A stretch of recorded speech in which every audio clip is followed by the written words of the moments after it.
Bueno, un poco para empezar, le vamos a comentar, hoy arrancamos formalmente con la unidad 5, como les comentaba. Bueno, que ya conocen industria de la alimentación, pues hice una pequeña presentación para que veamos un poco, en principio, en qué se va a basar esta unidad. Y después de hacer esta presentación de toda la unidad, empezaremos detalle por detalle. Bien. En primer sentido, bueno, los contenidos que abarcaremos son los que están explicitados en el programa de la materia. En la unidad 5 lo que vamos a ver son tecnologías de conservación y procesamiento de alimentos, fermentación, proceso de secado de alimentos sólidos y líquidos, tecnologías de secadores industriales, refrigeración de alimentos, tecnologías, unidades y sistemas asociados, legislación nacional e internacional para los alimentos, los organismos inherentes a esa legislación. Vamos a hablar un poco también de calidad en alimentos, buenas prácticas de manufactura, que ahora también haremos una pequeña introducción, y por último la resolución de algunos ejercicios de aplicación. Además de los contenidos que abarcaremos, utilizaremos las definiciones que figuran por la FAO, que fueron establecidas por la FAO, que es la Oficina de Naciones Unidas para la Alimentación y la Agricultura, o sea, qué es un alimento transgénico, qué son las grasas trans, por decir una cosa, e iremos avanzando en los contenidos, siempre haciendo hincapié en lo que hacemos a lo largo de toda la materia, en el proceso de transformación. En este caso veremos la conservación de los alimentos, el transporte de alimentos también como una subunidad, la manipulación de los mismos, y no es un proceso, pero sí va a controlar todos los procesos, lo que es la legislación que nombrábamos recién.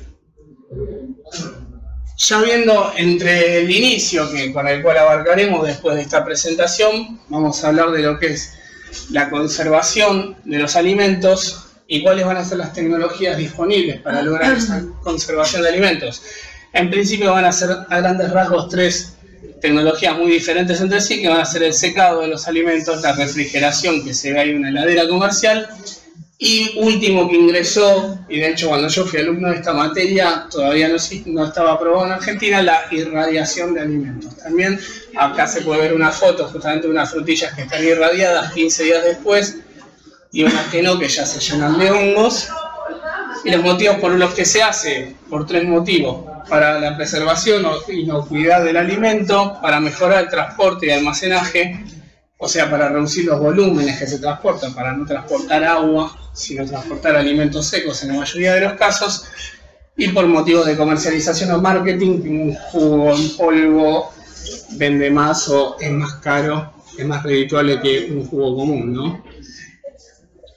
Ya metiéndonos de a poco en las industrias particulares, podemos hablar de los alimentos de la industria cárnica, en los cuales distinguiremos los dos tipos de cría que existen: la cría intensiva feedlots y la cría extensiva, o sea, camporeo a campo abierto. Acá justamente se ve en el gráfico todo lo que es un feedlot, con toda la cadena de alimentación, todos los animales muy juntitos entre sí. Veremos los entes que regulan esa actividad, en este caso que es SENASA, y justamente ahí está la página de SENASA. Extraje justamente cuáles son las categorías: abejas, que preguntaban la otra vez, caprinos, equinos, ovinos, porcinos, etc. Y un manifiesto ahí también de la gente que está en contra de la industria de la carne. Después de eso hablaremos de agroindustrias, también hay gente reaccionaria que escribe en las paredes. Y cuando hablemos de agroindustrias podremos hablar también, de lo que es la producción y exportación. Lo puse como primerito, porque ustedes saben que hoy el producto más exportado de la Argentina a nivel industrial es la soja. Entonces, por eso la particularidad, acá en el mapa pueden ver las zonas de influencia donde se siembra la soja, las sustancias fertilizantes, o sea, todos los productos herbicidas y plaguicidas que son necesarios para el control de la producción, los tipos de riego, tecnologías de riego, nuevamente SENASA como órgano controlador, donde van a estar los diferentes tipos de vegetales y su manera de división.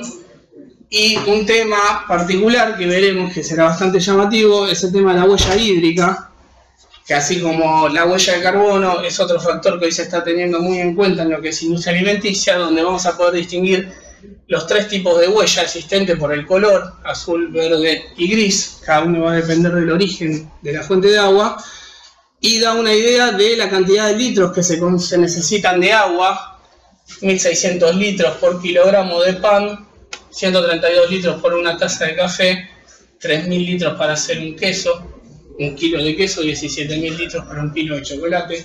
O sea que eso también da una idea de lo que es el impacto de toda la cadena productiva que tienen los diferentes productos alimenticios. Es un tema bastante interesante, por eso lo quería compartir. Continuando en el avance de la unidad 5, hablaremos un poco de las tecnologías, las diferentes tecnologías que tenemos para el secado. Acá en el gráfico tal vez no se llega a apreciar en detalle, pero pueden ver lo que es un túnel de circulación de viento para alimentos sólidos chicos y un ciclón de separación para alimentos también que pueden ser sólidos chicos o en algunos casos tipo spray también para alimentos líquidos.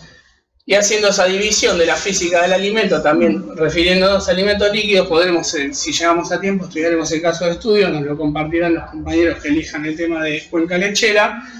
Y el proceso clave, que es el de pasteurización de los alimentos, que es un proceso que ya existe hace más de 200 años casi, y en el cual se le hace un tratamiento térmico a la leche para eliminar las bacterias o cualquiera de los fluidos.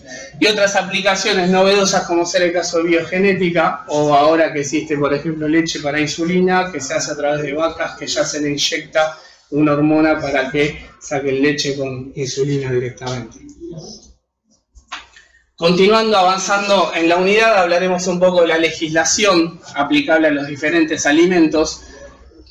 Hablaremos en primer sentido del sentido de importancia del Código Alimentario Argentino, que es una ley del año 1969 que se va actualizando a medida que surgen nuevos productos o que surgen cambios en los procesos para la manipulación y la producción de esos alimentos.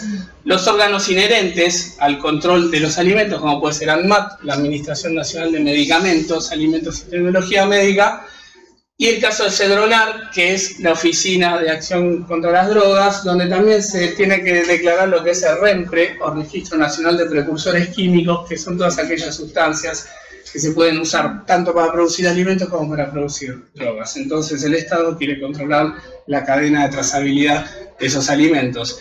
Y ahora, entre lo más novedoso en cuanto a legislación, justamente los alimentos libres de gluten, que están identificados con los logos que ahí aparecen. Ya entrando un poquito en la parte final, hablaremos de la calidad en los alimentos, referido a buenas prácticas de manufactura, o BPM por sus siglas, donde podemos nombrar, no lo ponemos en el cuadro anterior de legislación, ya que esta no es una legislación obligatoria, sino que es una legislación que eligen, o reglamentos, procedimientos que eligen las empresas para acceder a mercados comerciales que no podrían acceder sin estos estándares.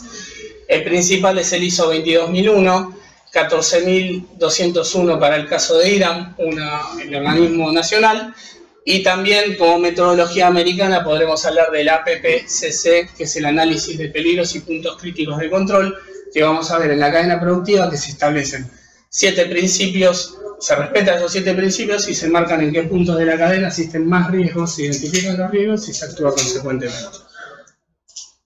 Ya finalizando, para hacer la evaluación de contenidos de esta unidad y de todos los contenidos, bueno, algunos de los temas aparecerán como cálculo de parámetros en la segunda instancia de recuperación, aquellos alumnos que tengan que rendir esa instancia.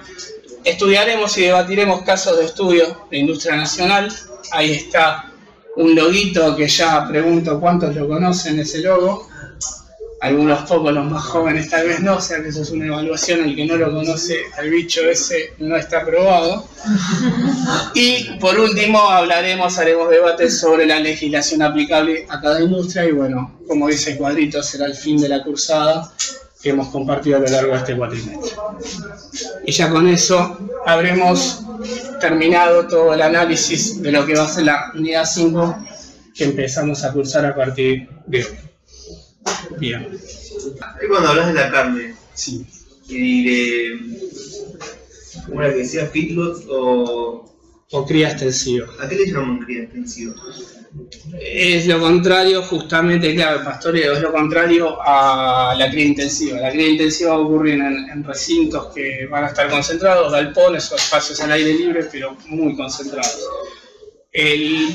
Antiguamente era todo cría extensiva y lo que se dice hoy día se defiende en el mercado de la carne es que los productos de cría extensiva son mejores que los de cría intensiva. ¿Por qué? Porque dicen que el animal camina, quema grasas, etcétera, que de otra manera es una carne mucho más estanca y más dura en algunos aspectos, también o más grasosa. Eso por un lado.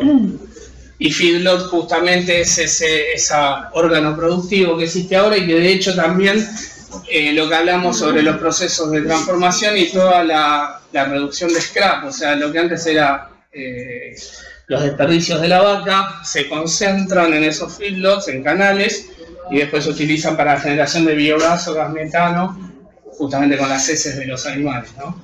Tienen que, como estamos muy juntas, no hay un documental de eso. Y entonces se contagian muchas enfermedades entre ellas, entonces, por eso dicen que hay muchos antibióticos que generan las bacterias más fuertes. Tal cual, tal cual.